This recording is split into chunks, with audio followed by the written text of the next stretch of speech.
అయిందేదో అయింది. ఇదిగో ఈ డబ్బులు తీసుకొని ర్యాలీకి వెళ్ళండి.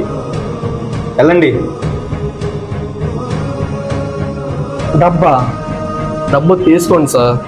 ఈ డబ్బుతో మా భవిష్యత్తు కొంటున్నారు. మీరు మమ్మల్ని సోమబోతు చేస్తున్నారు. ఈసారి మా యువత ఆలించి ఓటేస్తారు. వస్తా. సర్లే, ఎవరి భవిష్యత్తు ఎవరి చేతుల్లో ఉందో.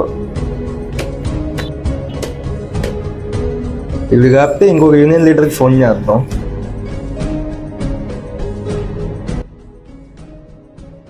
అణువణువు అలలెగసే తెలియనియో ఆనందమే కనులెదుటే నిలిచెనుగా మనసెతికే